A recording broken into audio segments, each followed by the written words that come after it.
Essa é a terceira sessão, quer dizer, terceira sessão se a gente considera a sessão de abertura como a primeira, né? E a sessão da manhã como segunda sessão. Essa terceira sessão chama-se Produzindo Moças, Educação e Gênero. Esse Produzindo Moças, claro, já dá a ideia do construtivismo, né? Há uma construção social, né?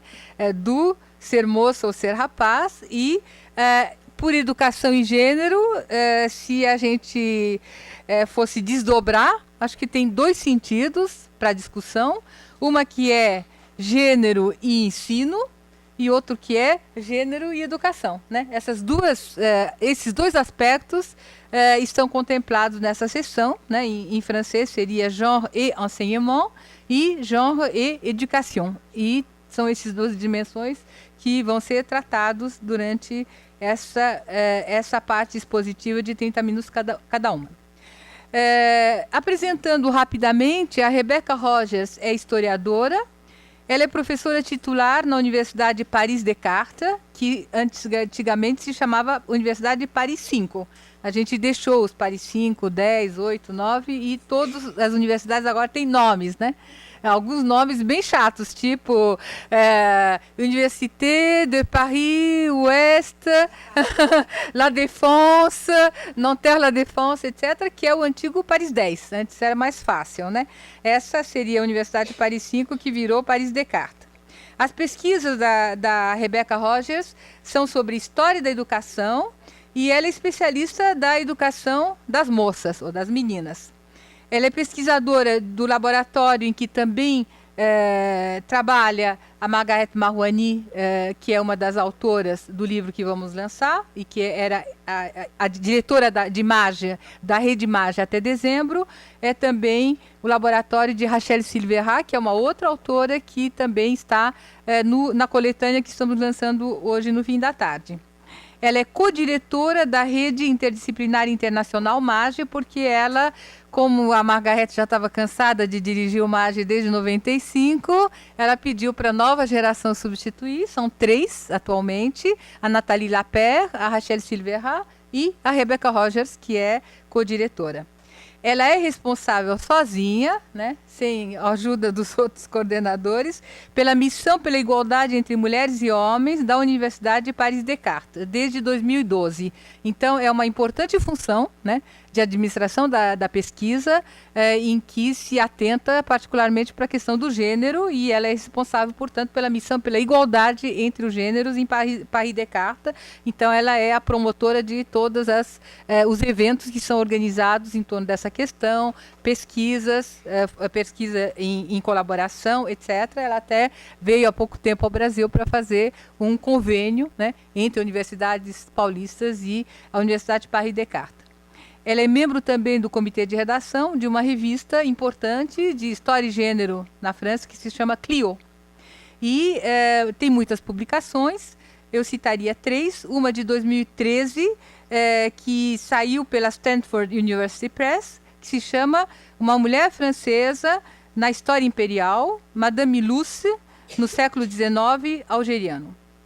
Também ela publicou pela Palgrave, em 2010, a educação secundária das meninas no mundo ocidental, do século XVIII ao século XX, em colaboração com mais 2 pesquisadores. E em 2007 ela publicou pela PUR, que é o Presse Universitaire de Rennes, um livro que se chamava As Burguesas no Pensionato. Ela trabalhou bastante sobre a questão das religiosas e das laicas que são professoras.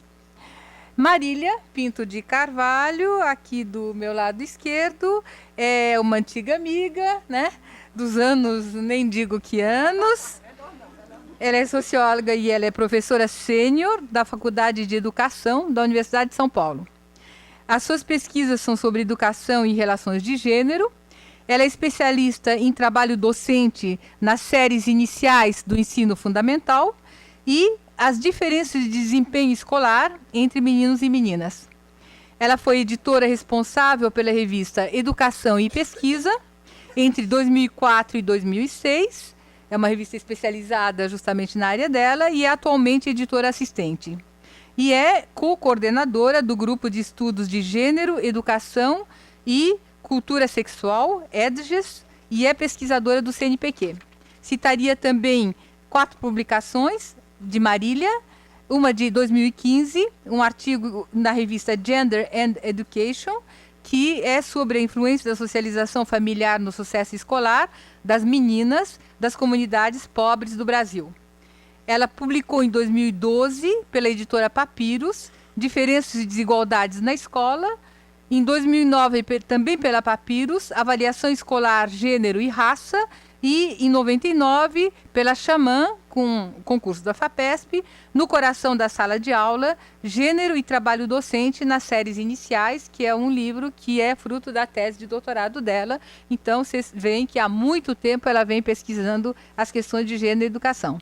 Eu passo, então, a palavra já diretamente para Rebecca Rogers, que vai também utilizar o PowerPoint para a exposição dela. Tu as 30 minutes. Merci beaucoup à tout le monde pour cette invitation et surtout à toi, Elena, de me donner l'occasion de redécouvrir le Brésil et puis aussi d'offrir un petit aperçu historique sur les processus que nous avons regardés ce matin et qui sont un peu moins présents dans le livre que nous fêtons aujourd'hui. En 1687, Fénelon écrit un traité sur l'éducation des filles qui montre un nouveau intérêt pour l'éducation des filles à la fin du XVIIe siècle. Dans ce traité, il écrit « La science des femmes, comme celle des hommes, doit se borner à s'instruire par rapport à leurs fonctions. La différence de leurs emplois doit faire celle de leurs études. » Alors, Fénelon ne pense pas aux métiers rémunérés lorsqu'il parle des emplois, mais plutôt au rôle que chaque sexe doit assumer à l'âge adulte. Et pour la fillette, il imagine un rôle au sein de la famille comme mère et épouse. Dans son texte, cependant, il précise que la fonction maternelle nécessite quand même des connaissances. Pendant les 3 siècles qui suivent, l'éducation des filles va être marquée par cette idée que la science des femmes n'est pas celle des hommes, car elles n'occupent pas les mêmes fonctions. Alors, il me semble que c'est dans l'enseignement professionnel qu'on peut voir le lien le plus fort entre les messages sexués d'une société et par rapport aux liens qui existent entre l'école et le travail. En même temps, l'enseignement professionnel offre, et ça sera l'objet de mon propos, à certaines femmes les moyens d'accéder à un autre statut social et dans ce sens peut être porteur de valeurs émancipatrices. Alors je souhaite dans cette conférence examiner les formations pour les élèves de milieux modestes. Je cherche à mieux comprendre les forces qui propulsent les femmes vers certains métiers que nous jugeons aujourd'hui féminins. Donc en fait, de comprendre ce processus de sexuation des métiers. En même temps, je mets l'accent sur la nature de nouvelles formations qui permettent aux filles de poursuivre des études et d'entrer avec plus de qualifications sur le marché du travail. Je veux en somme montrer toute la complexité de ce processus, aussi bien émancipatrice que conservatrice. Non, je vais, ça va. Mais avant de plonger dans cette histoire, je voudrais dire quelques mots sur l'historiographie qui permet de mieux comprendre les enjeux d'une histoire de l'éducation à la croisée d'histoire du travail. En France, l'histoire de l'éducation des filles fait l'objet de recherches depuis plus de 40 ans maintenant, notamment dans le sillage de Françoise Mayer. Comme dans la plupart des pays, les travaux, dans un premier temps, regardaient soit les écoles primaires pour les pauvres, soit les écoles secondaires pour les riches, mais on ne s'intéressait pas beaucoup à tout ce qui était formation plus professionnelle ou les travaux plus manuels. Ces études ont montré toute la diversité d'une offre privée d'éducation où les messages religieux se combinent avec ceux du genre pour former des jeunes filles qui sauront occuper leur place dans la société, surtout au sein de la famille. Et l'image sur la couverture du livre de Françoise Mayer est très révélateur. Certes, le programme qu'on propose aux pauvres est différent que celui qu'on propose aux jeunes filles riches. Et moi, je me suis plutôt intéressée aux bourgeoises dans ce livre sur les bourgeoises au pensionnat. Mais dans les deux cas, on voit le poids d'un enseignement qui cherche à diriger les jeunes filles vers la famille. Alors ensuite, les historiens se sont intéressés à la manière dont l'État se préoccupe de l'éducation des filles. On a eu une tendance à voir l'État comme progressiste, en étant l'acteur principal dans l'arrivée des filles dans les établissements scolaires. Là encore, cependant, quand on regarde de plus près les établissements créés par l'État, on constate le poids de messages sexués pour les jeunes filles. C'est particulièrement le cas quand on regarde la bourgeoisie, où on peut se poser la question des objectifs de l'État en créant un enseignement secondaire public pour les jeunes filles en 1880. Certes, on crée de nouveaux établissements, mais en même temps, les études qu'on propose sont moins longues, sont avec des matières différentes. Il n'y a pas les humanités classiques qui sont le cœur de l'enseignement pour les garçons. Et surtout, on ne travaille pas pour avoir le baccalauréat qui permet l'arrivée sur le marché du travail.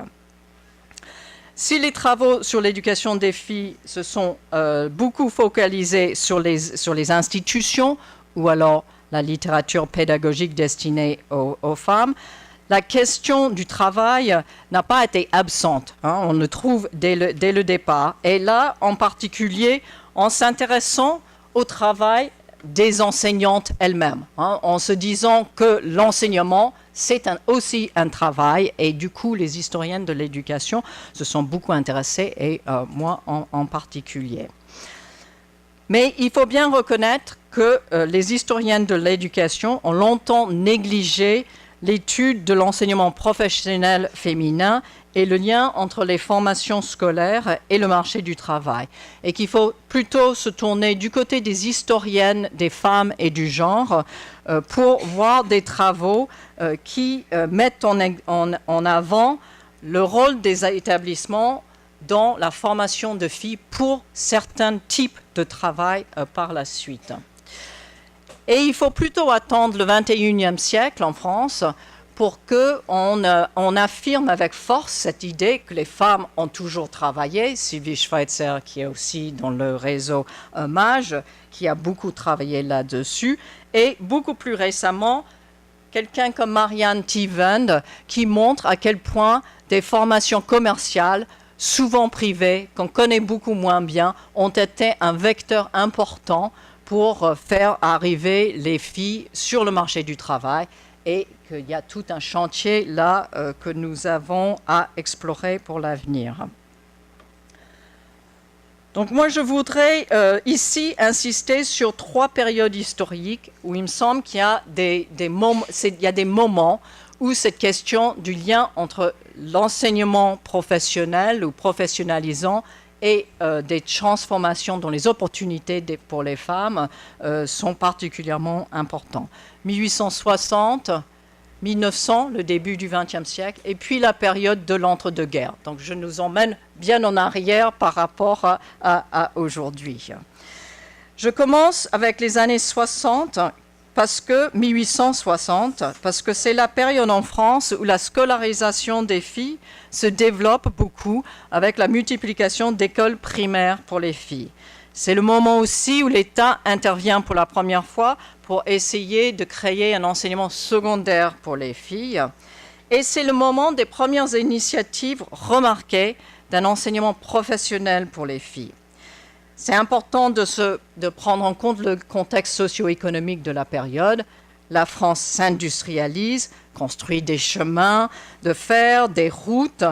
Il y a toute une impulsion des ingénieurs qui sont derrière cette industrialisation, qui sont marqués par une idéologie qu'on appelle le saint-simonisme, qui imagine le progrès par l'éducation en particulier, et les saint-simoniens qui sont aussi assez égalitaires en termes de relations entre garçons et filles. Alors, à ce moment-là, dans les années 1850 et 60, on commence à voir se structurer des types de formations professionnelles qui existaient depuis longtemps, mais qui prennent une nouvelle ampleur dans les années 1860. Et je voudrais parler ici des ouvroirs. Alors, au XIXe siècle, le dictionnaire définit l'ouvroir comme étant le lieu de travail en commun.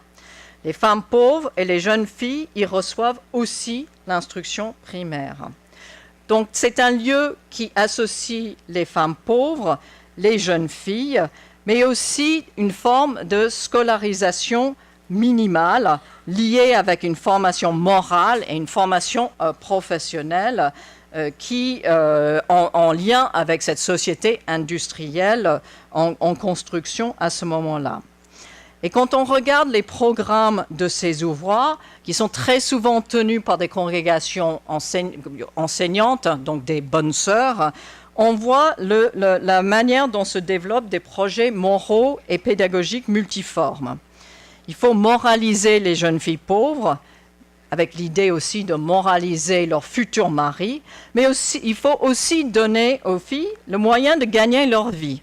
Donc, dans cet ouvroir de Vassy, qui est dans l'est de la France, une petite ville industrielle, on voit la manière dont on conçoit cette éducation.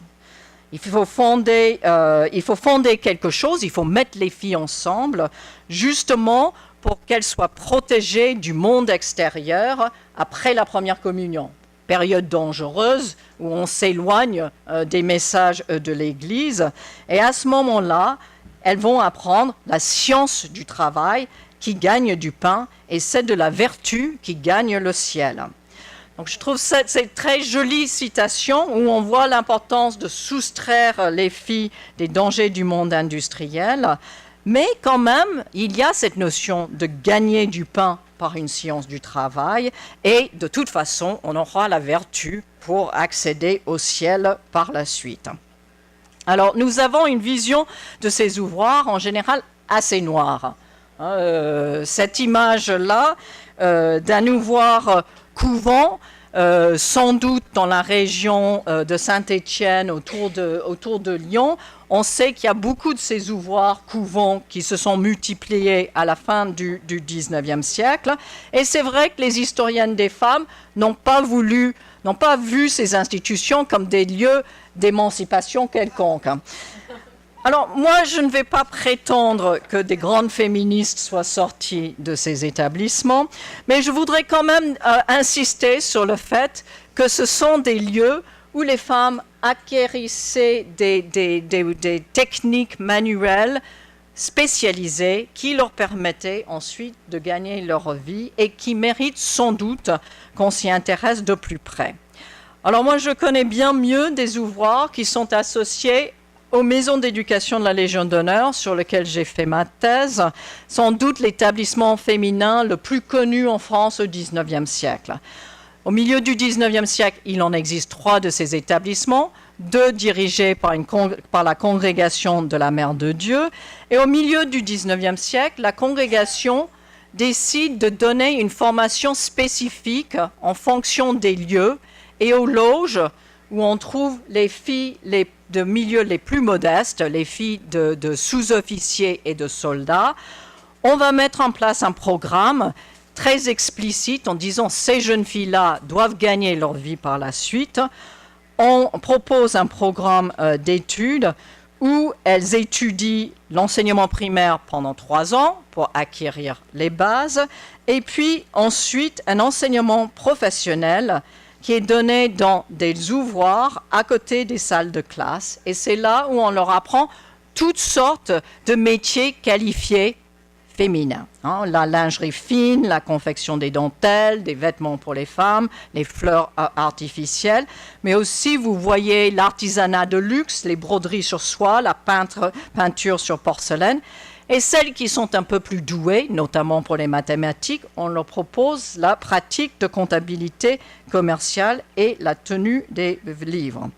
Alors bien évidemment, les messages de cet enseignement sont imprégnés de vertus et de morale chrétienne, une morale très sexuée. Les jeunes filles apprennent la piété,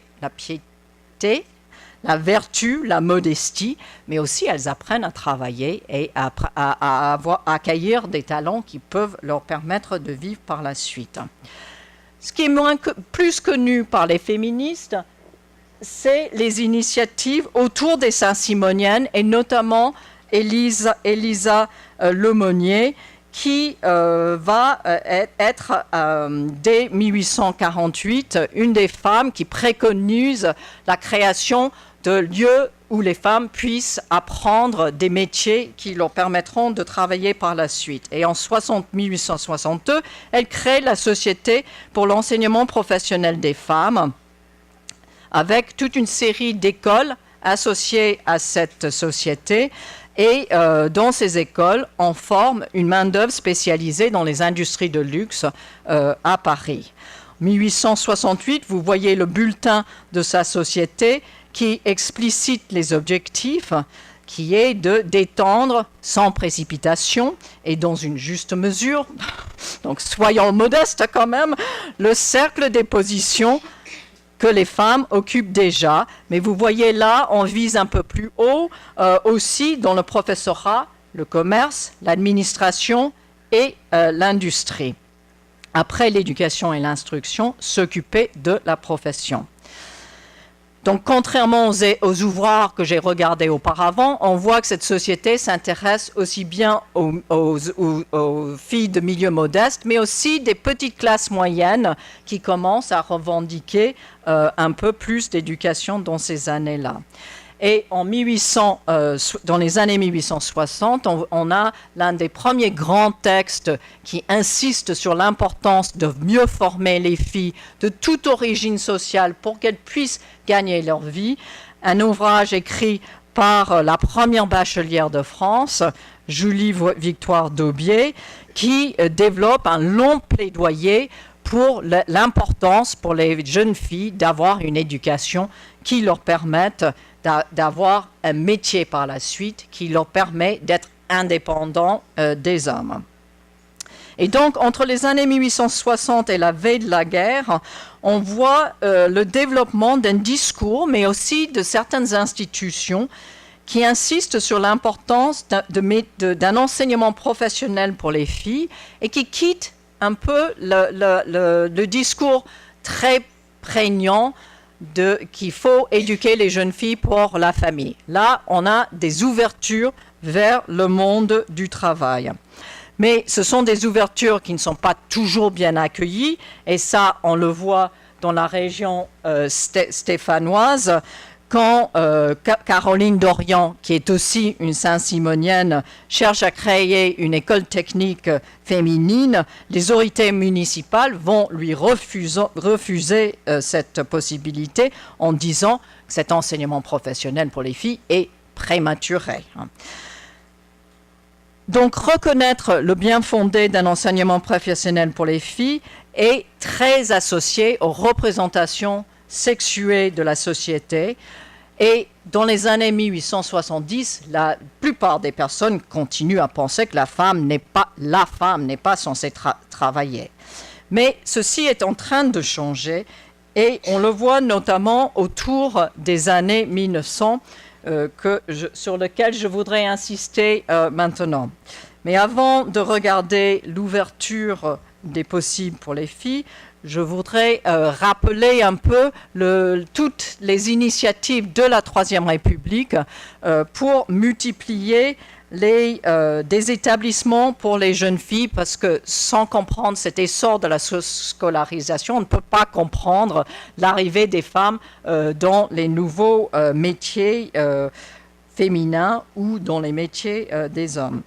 Donc c'est vrai que la Troisième République est peut-être pas féministe, mais elle est anticléricale. On veut soutirer les filles de l'emprise de l'Église et on va créer toute une série de nouvelles institutions publiques pour former des filles. Il faut bien insister que ce sont des établissements non mixtes. On ne met pas les garçons et les filles ensemble, mais on crée des institutions pour les filles, comme les écoles normales primaires pour former les enseignantes, comme les collèges et les lycées de filles pour former de bonnes mères et d'épouses pour les familles bourgeoises, comme l'école normale supérieure à Sèvres pour former les professeurs des lycées et des collèges.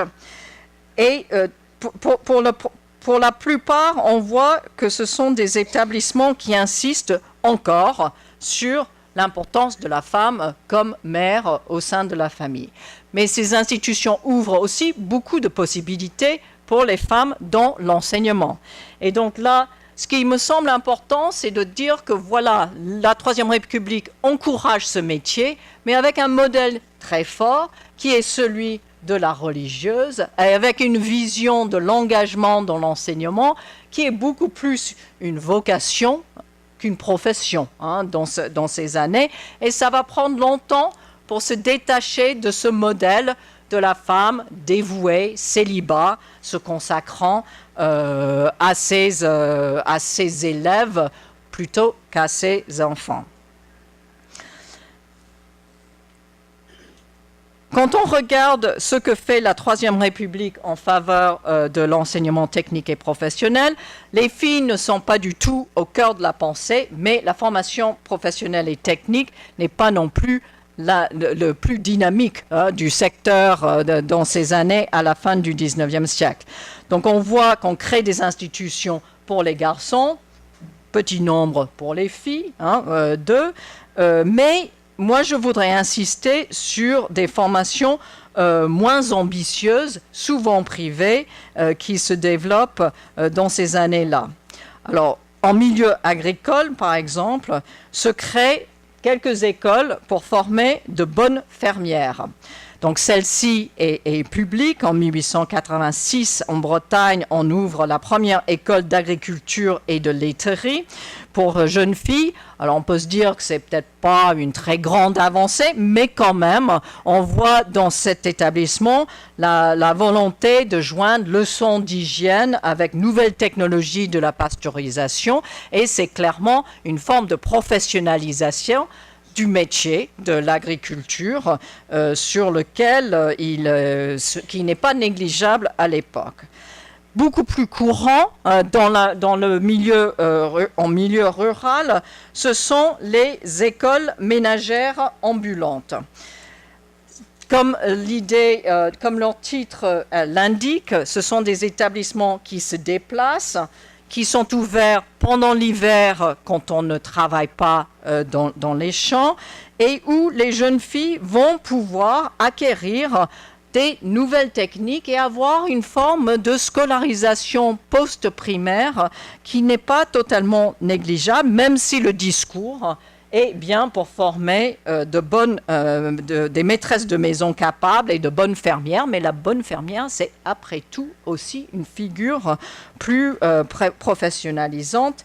Et on voit dans les différentes matières qui sont proposées la manière dont les sciences en rapport avec la laiterie se combinent avec l'économie domestique, la comptabilité ménagère, l'hygiène de la ferme et la puériculture. Donc on voit arriver toute une série de nouvelles sciences plus techniques liées aux femmes qui arrivent dans ces années-là.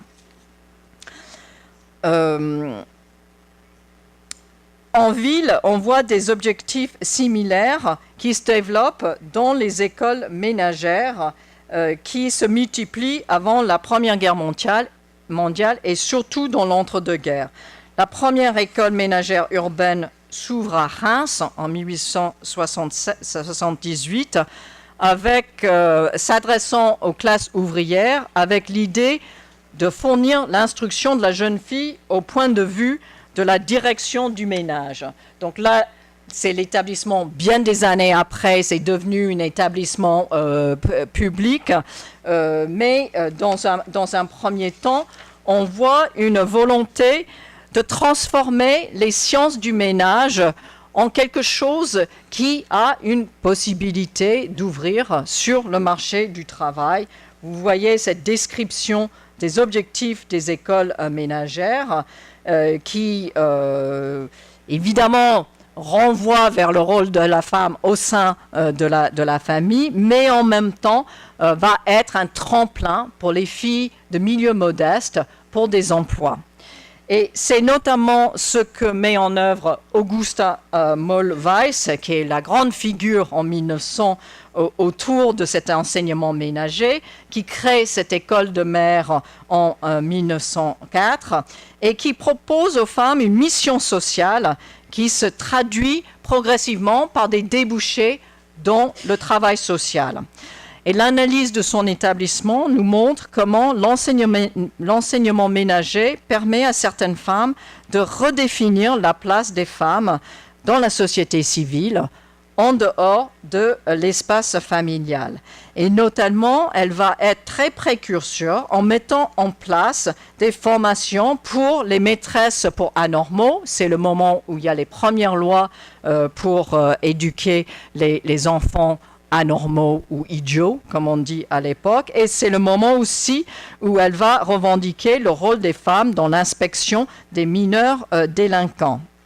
Donc on voit avec Augusta Moll-Weiss comment l'enseignement ménager, souvent présenté comme la solution à l'usine pour les femmes, s'appuyant sur un discours moral très largement partagé à gauche comme à droite dans la société française, va quand même être porteur d'autres valeurs plus professionnalisants, ouvrant un espace de possible pour les femmes de milieu populaire. Alors, je saute maintenant à mon troisième temps, dans les années 1930, où on voit des possibilités d'emploi qui se développent dans le travail social, sanitaire et commercial, qui s'appuie sur le fait que de plus en plus de filles vont pouvoir profiter d'un enseignement post-primaire, avoir accès à des enseignements qui leur permettent d'envisager des métiers un peu plus diversifiés dans cette période de l'entre-deux-guerres. Et quand on regarde les chiffres, on voit que si on considère en particulier les cours complémentaires privés, qui sont moins longs, moins sérieux, mais c'est là aussi où il y a de loin le plus de jeunes filles. Et on voit qu'il y a une demande des familles de milieux modestes d'envoyer leurs filles dans des établissements modestes, mais avec l'idée que ça puisse leur servir par la suite. C'est en particulier beaucoup de ces écoles ménagères sont des cours complémentaires après la fin des études obligatoires qui sont à 13 ans.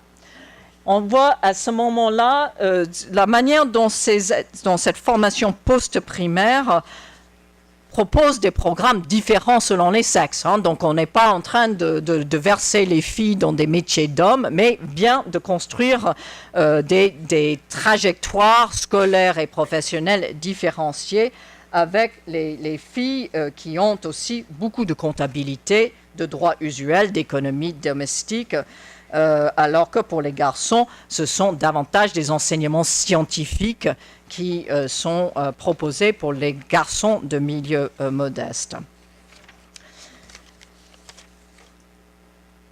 On voit on sait beaucoup moins de choses sur les établissements privés, comme tous ces petits établissements, comme les écoles Pigier qui apprennent aux jeunes filles la sténodactylographie que vous avez sur l'image de votre séminaire. Mais c'est clair que beaucoup de jeunes filles vont vers ces formations-là et accèdent à des emplois mieux payés qu'à l'usine. Alors, ce qu'on voit, les historiennes depuis peu de temps, les historiennes et les historiens, s'intéressent à des monographies locales et à des études sur des institutions pour montrer toute la complexité de cette ouverture d'une scolarisation post-primaire et la manière dont ça guide vers certains types de métiers dans cette période de l'entre-deux-guerres.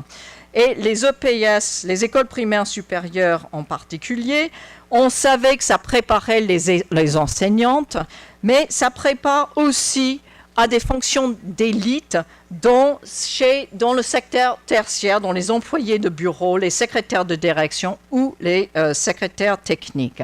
Plus récemment, Stéphane Lambret a regardé dans un travail sur une institution de sténographie à Lille, la manière dont ces petites institutions dirigées par des femmes dynamiques vont jouer un rôle dans le placement de jeunes filles dans des services administratifs en reconstitution après la guerre.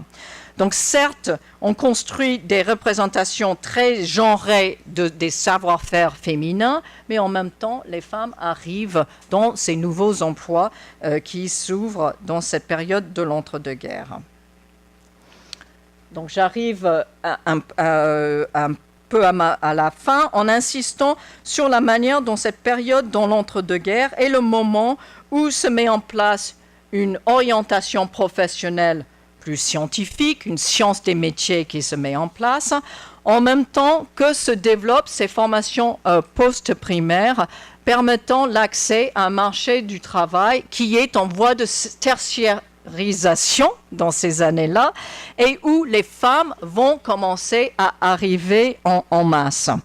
On a toute une série de travaux qui nous montrent la manière dont ces filles arrivent dans de nouvelles institutions créées pour les filles, dans des nouveaux métiers créés par les filles. On a notamment, grâce à Catherine Marie, des études sur la manière dont les filles vont arriver dans les établissements donc de niveau bien supérieur, donc la timide fin de la non-mixité dans certaines disciplines, dans certains secteurs. Les filles vont pouvoir, dans l'entre-deux-guerres, préparer le baccalauréat. Et donc, on a un ensemble de possibles qui est bien plus grand dans cette période de l'entre-deux-guerres, mais qui s'appuie sur des formations qui sont évidemment très différentes selon qu'on est garçon ou fille. Donc, je voudrais terminer en essayant de donner quelques réflexions sur qu'est-ce que ça nous apporte, cette histoire longue du lien entre le système éducatif et le marché du travail.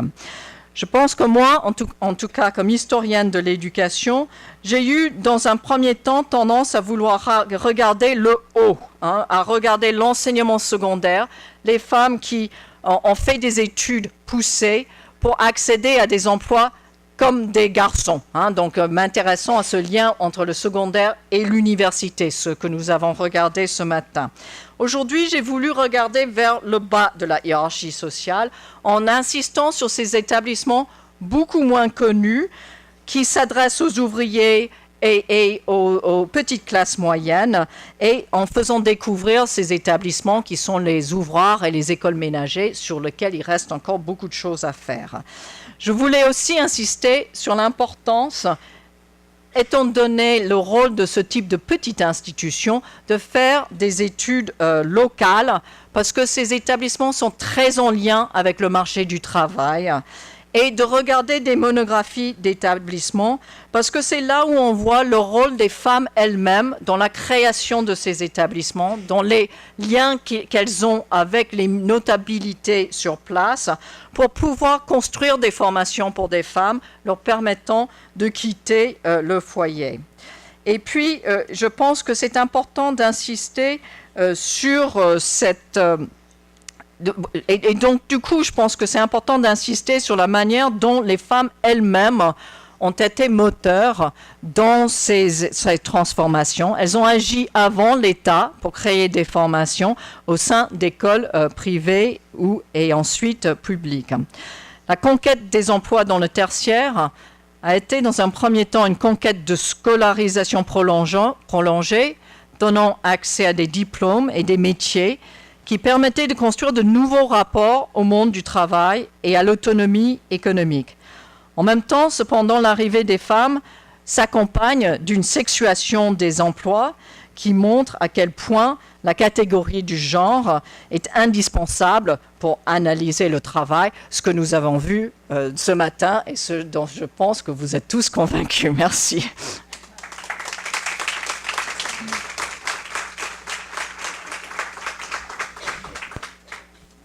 Bom, vamos passar a palavra imediatamente para Marília Pinto de Carvalho.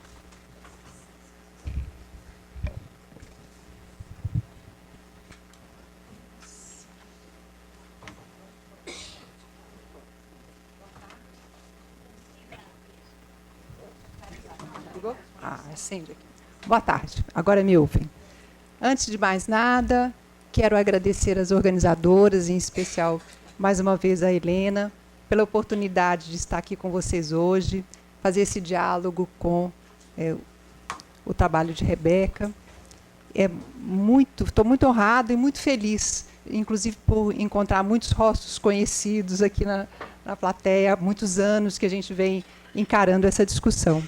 Agora, antes de começar propriamente ao meu tema, estando aqui na Fundação Carlos Chagas, discutindo educação e relações de gênero, eu não posso deixar de dizer que isso me dá muita saudade de Fulvia Rosenberg, sem cujos estudos, com certeza, a nossa discussão hoje estaria em outro patamar. Então, gostaria de que a minha fala fosse também uma lembrança dessa pessoa que foi marcante, acho que para todas nós que aqui estamos, né? Todos nós. A minha fala eu vou centrar numa discussão que me é muito cara, embora nos últimos anos não tenha me dedicado muito a ela,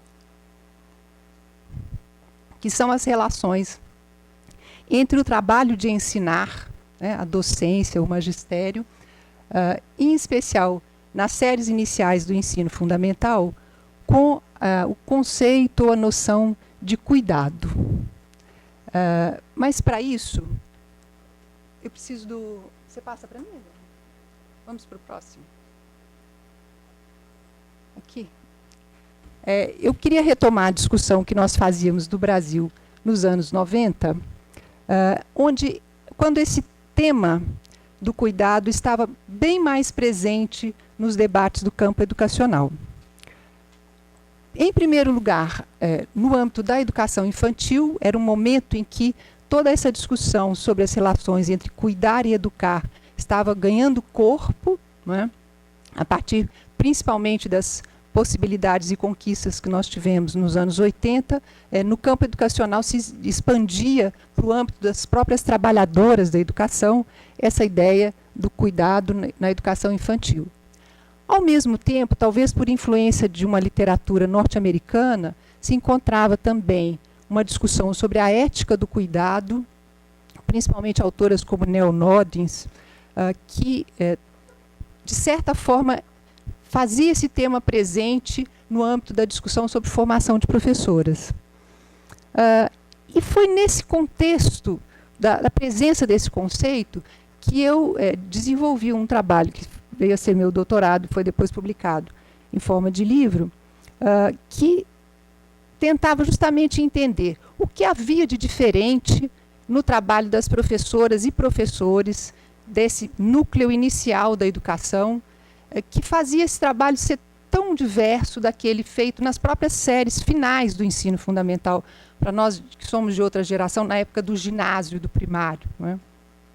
E foi exatamente a noção de cuidado que me permitiu compreender o que havia de especial, de diferenciado nesse trabalho e nesse caminho que eu consegui compreender. Definindo, então, nesse âmbito do trabalho na escola com crianças, definindo o cuidado como uma atenção individualizada aos aspectos que vão além do cognitivo, né, no desenvolvimento das crianças. Desenvolvimento emocional, valores morais, o próprio desenvolvimento físico, então, presentes para além da transmissão de conteúdos. E a grande questão que eu trago, então, e vem me acompanhando, eu quero dividir com vocês, é por que essa discussão não continuou. Meu trabalho, eu mesma não tive oportunidade de desenvolver, nenhum dos meus alunos e alunas que eu orientei trabalhou essa questão. Então, não é uma discussão nem para contestar o que eu disse, nem para desenvolver, é uma discussão que praticamente não existe hoje no campo educacional. A quantas anda a produção atual sobre gênero na educação? Vou falar muito brevemente, então não se trata de um balanço sistemático, tá? Mas, basicamente, o que a gente vê? O cuidado está presente na discussão sobre educação infantil, mas, infelizmente, muitas vezes, numa forma polarizada, que separa educação de cuidado. Tá? E no campo educacional mais amplo, predominam as abordagens pós-estruturalistas de diversos matizes, tá? Em geral, de extração Foucaultiana, cujos temas de debate se centram sobre a questão da diversidade sexual na escola. Tá?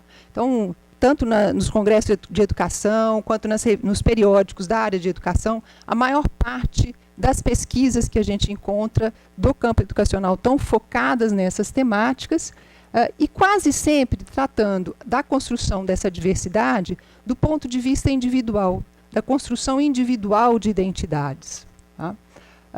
E focadas fundamentalmente nas sexualidades não hétero, homo, queer, bi, e todas as outras formas de sexualidade fora do padrão heteronormativo. Ao lado disso, a gente encontra alguns estudos, eu acho que eles já foram mais numerosos, hoje já estão numericamente menos presentes, em torno do que essa própria corrente denomina de pedagogias culturais. Então, os currículos de gênero, estou usando os termos que eles utilizam, presentes em produtos culturais, como cinema, música, né, os diferentes artefatos culturais, como eles também ensinam gênero. Ou seja, a questão de entender o trabalho docente do ponto de vista de gênero está muito pouco presente. Né? Existe, mas não faz parte das correntes majoritárias. O que eu quero trazer, então, com o objetivo de retomar essa discussão, é uma tentativa de explorar algumas tensões, algumas perguntas, tá? Não trago aqui respostas, mas principalmente indagações, né? Sobre como se dá, então, essa nova compreensão, essa possibilidade de compreensão do trabalho, né, nas séries iniciais do ensino, quando a gente o define como um trabalho de cuidado. Então, um esforço de entender esta dimensão do trabalho na escola. Tá? Para isso, a minha primeira tarefa é tentar entender, desde os anos 90, onde essa discussão esteve mais presente, o que mudou no ensino fundamental brasileiro. Tem aqui algumas características básicas. Ele passa a durar 9 anos, então as crianças ingressam no ensino fundamental aos 6. Né? Uma série de políticas educacionais foram adotadas e alcançaram uma intensa correção, né, das distorções entre série e idade, né, esperada, políticas de aceleração, de recuperação, de ciclos, promoção automática. Com tudo isso e políticas de expansão de vagas, nós temos hoje uma cobertura em torno de 97% das crianças de 6 a 14 anos estão em alguma fase do ensino fundamental, mas estão dentro da escola. Né?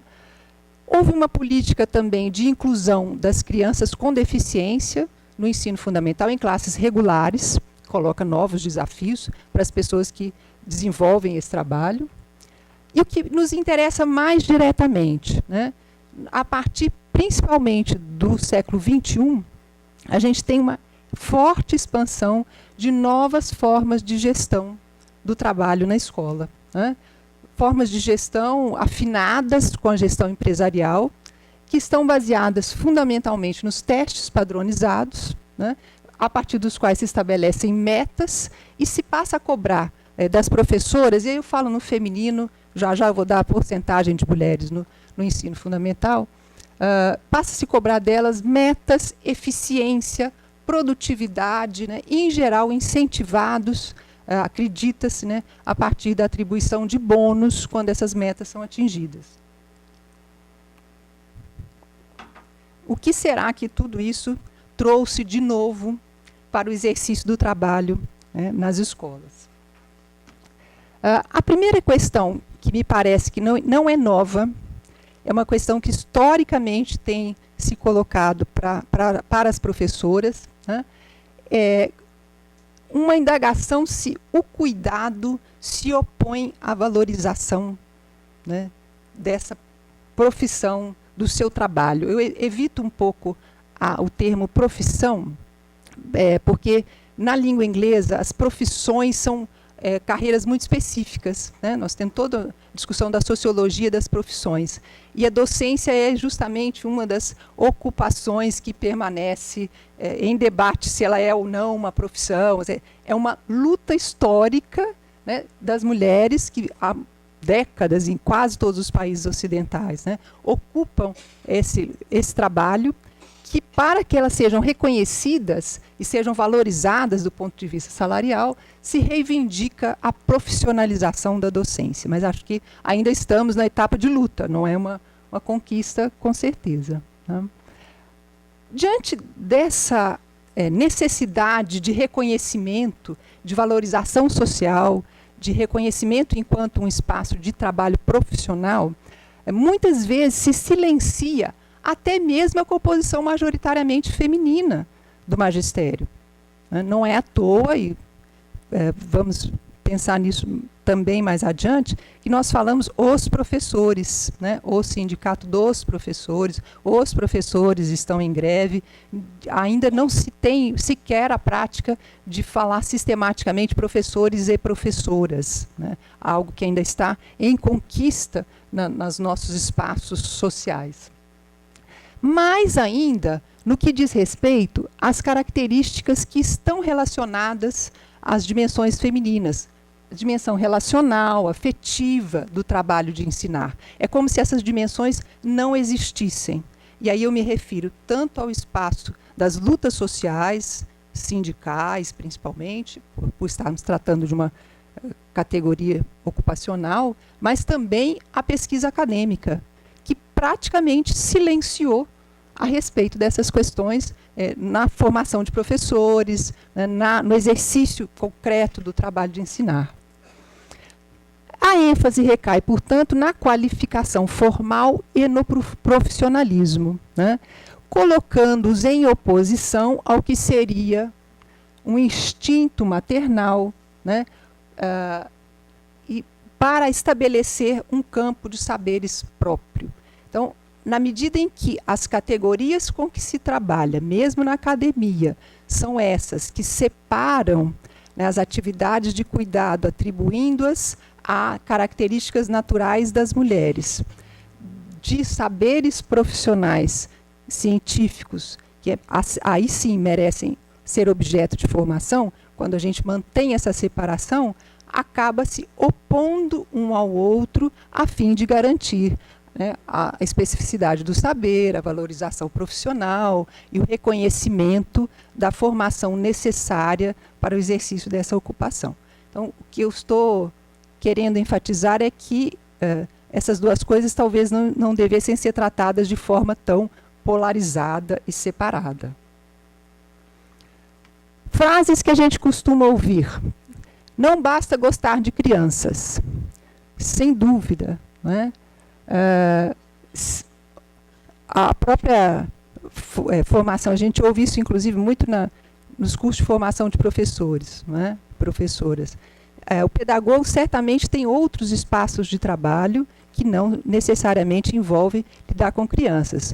Mas me parece que uma pessoa que pretende educar crianças, ela precisa gostar de crianças. Seria como formar um cirurgião numa pessoa que tem medo de sangue, né? E se trata exatamente de uma dimensão que eu acho muito difícil os cursos profissionalizantes oferecerem.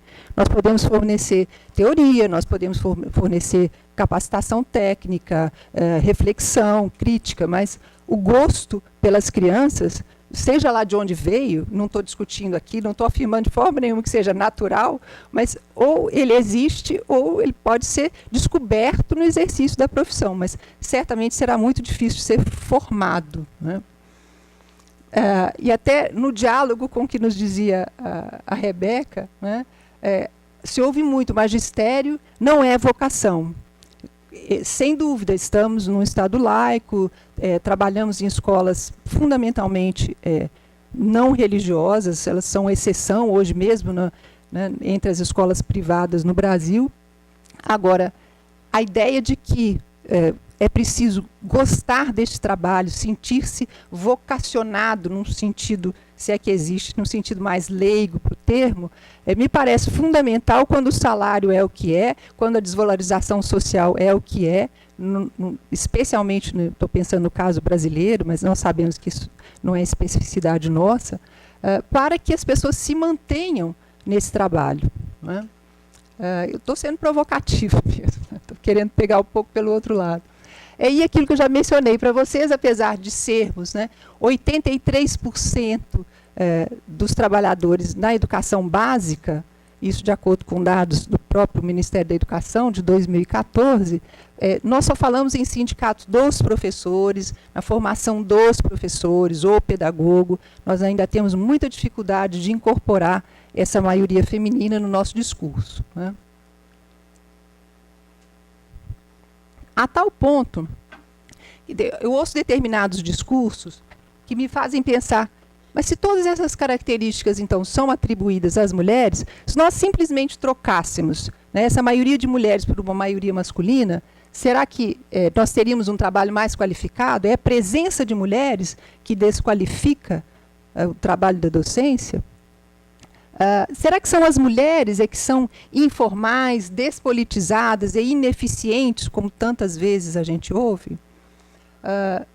O profissionalismo, ele exclui o envolvimento emocional e o cuidado? Estamos trabalhando com conceitos que se opõem? Né? E o cuidado não é aprendido? Não é possível formar as pessoas e fazê-las refletir, até para não reproduzir formas de cuidado aprendidas no âmbito familiar, que nós podemos não considerar as mais adequadas, ao nos relacionar com crianças? Acho que tem muita coisa para a gente ainda pensar neste ponto.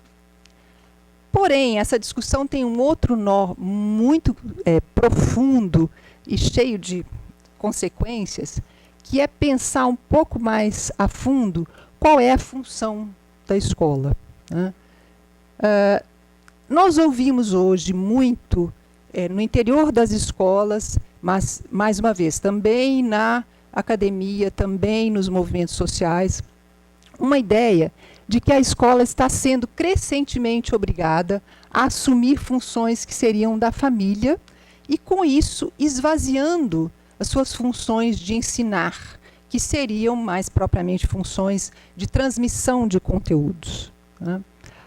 As professoras, em especial, nos falam de famílias despreparadas, que as mães não têm mais tempo para cuidar das crianças e transformariam, então, a escola num depósito de crianças. Tá? Isso tudo estão entre aspas, porque são expressões frequentes em estudos que ouvem, dão voz às professoras que estão ali no dia a dia, na lida com as crianças. Né?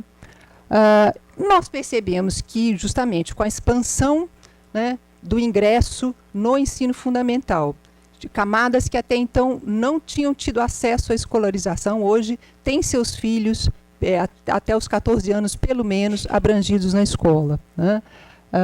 Então, com o processo de expansão, com a inclusão de novos setores, também os setores envolvendo crianças com necessidades especiais, esses dois movimentos criaram uma demanda muito diversificada, né, de cuidado no âmbito da sala de aula. Então, as professoras, ao mesmo tempo, estão diante dessas novas demandas, né, e nos respondendo com esse tipo de discurso. Elas se sentem muito sobrecarregadas e com demandas diversas no interior de uma mesma sala de aula.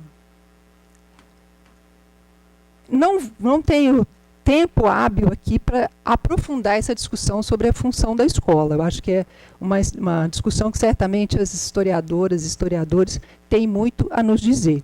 Então, quero mais uma vez deixar algumas perguntas. Né? A primeira que eu me faço é se em algum momento a escola teve, pelo menos a escola ocidental, com formato escolar, teve apenas a função de transmissora de conhecimentos. Eu acho que, ainda que essas outras dimensões possam ser variáveis ao longo do tempo e conforme até o setor de classe que essa escola atende, certamente ela sempre tem funções muito além da mera transmissão de alguns conteúdos, né? O segundo aspecto é que essas falas sobre depósito de crianças, sobrecarga das professoras, são muito antigas, para serem explicadas por essas mudanças recentes, que muitas vezes se alega a inclusão dos setores populares na escola brasileira, a partir dos anos 90 principalmente, e o que as professoras e o senso comum no Brasil interpreta como o ingresso das mulheres no mercado de trabalho. Acho que a Rebeca também já pontuou isso, e vale com certeza também para o Brasil. As mulheres pobres sempre trabalharam, né? Então, ainda que tenha havido essa mudança nos anos recentes, essa fala é mais antiga do que essas mudanças. E eu acredito que essa queixa das professoras, essa insatisfação que elas mostram com as suas condições de trabalho, talvez seja apenas expressa por esse tipo de acusação às famílias. É uma forma de expressar essa insatisfação com as suas condições de trabalho, que elas vêm canalizando para esse tipo de fala tão frequente no âmbito da escola, né? Uma fala que está eivada de preconceitos, que a gente precisa desenvolver um processo crítico em relação a ela, dialogar com as profissionais da educação, né? Tanto um preconceito com as famílias pobres, as mais recentemente incluídas no processo educacional, que seriam, portanto, incapazes de cuidar adequadamente de suas crianças, que deixariam a cargo da professora uma série de tarefas, porque seriam incapazes ou até mesmo sem vontade. Muitas vezes as professoras chegam a alegar esse tipo de coisa, mães que abandonam suas crianças nas nossas mãos. Então tem toda uma carga de preconceito aí a ser criticado e de ser desenvolvida uma reflexão. E também um preconceito contra o trabalho feminino, né? Que é bastante interessante, porque as próprias professoras são mulheres que trabalham fora e que muitas vezes deixam as suas crianças nas mãos de outras, né? Não diria empregadas domésticas, porque estou pensando na professora da escola pública brasileira, ela não vai ter recursos para isso, mas certamente ela também não vai ter tempo como as mães das suas crianças, dos seus alunos. Agora, não podemos esquecer que uma parte dessa sobrecarga também decorre da ausência de serviços, de outros serviços a essas crianças e a essas famílias, que o Estado deixa de prover e que, sem dúvida, vão estourar lá na escola, na mão da professora, que é a ponta de lança desse atendimento. Serviço de saúde, serviço de assistência, né, até serviços jurídicos, que a professora está ali diante de situações de violência doméstica e que ela não tem a quem recorrer, ela precisa dar solução para desnutrição, para vacinação, para problemas psicológicos, de fonoaudiologia, que a escola que muitas vezes é o único serviço público a que determinadas famílias têm acesso. Então, sem dúvida, a escola e as professoras estão sendo, sim, sobrecarregadas pela ausência de outros serviços do Estado. Fechando esses dois temas, o que eu queria deixar como possibilidades para nós seria a necessidade de reconhecer, então, o cuidado como uma parte intrínseca do ensino. Eu não acredito que o ensino seja possível se não se estabelece previamente uma relação que é fundamentalmente afetiva, né? Não sou a única a afirmar isso. Mais ainda, precisamos reconhecer a qualificação que é necessária para o exercício do cuidado. Então, o cuidado não é instintivo, as mulheres não são necessariamente maternais, né? E sem dúvida, não basta saber cuidar de crianças, é preciso aprender formas de lidar com elas, né?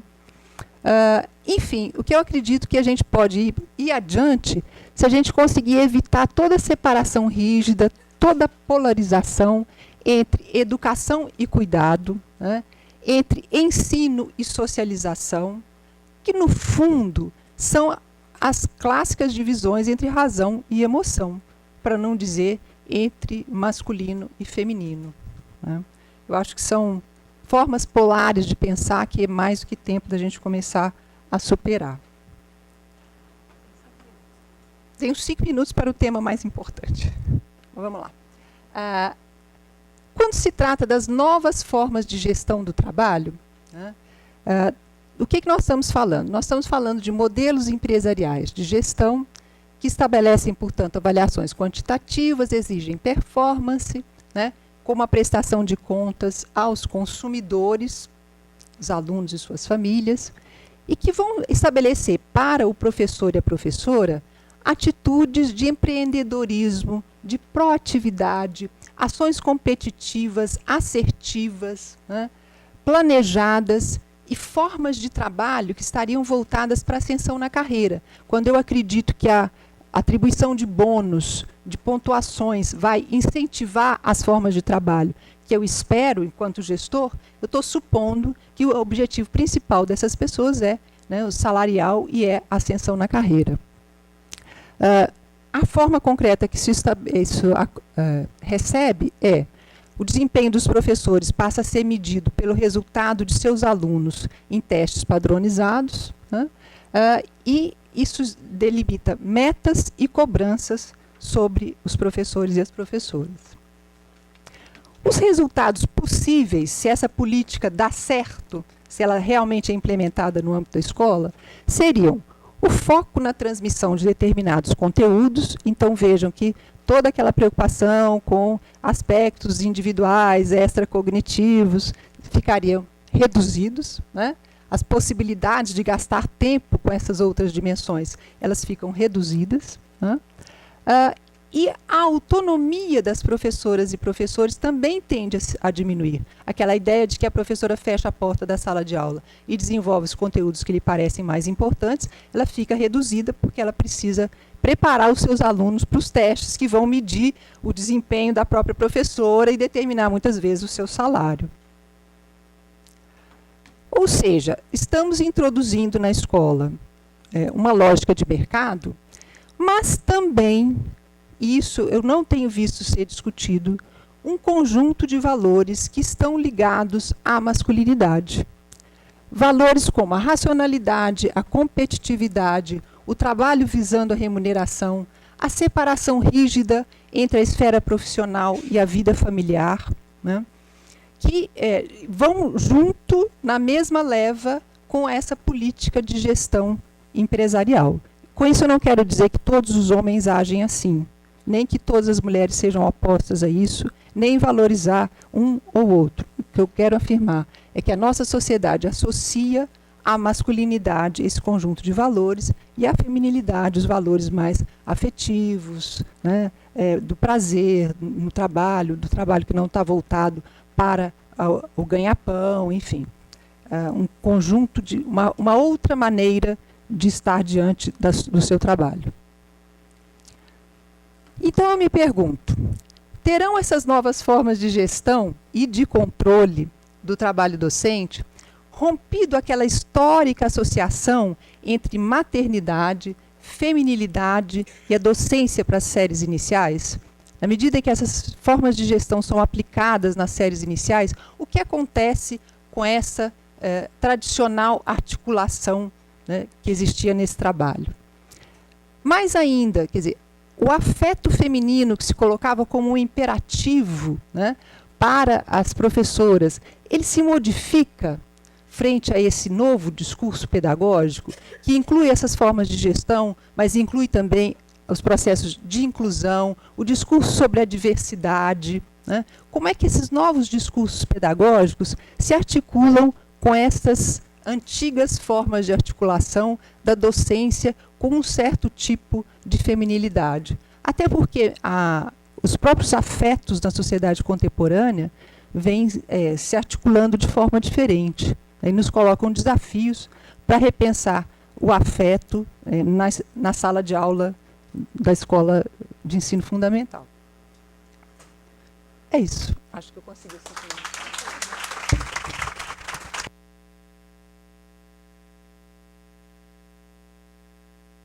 Agradeço a ambas pelo cumprimento do tempo, pelas belíssimas exposições que vão nos suscitar muitos debates. Eu vou dar 10 minutos de intervalo, então, para o café, e voltando nós teremos pelo menos 1 hora de discussão, espero.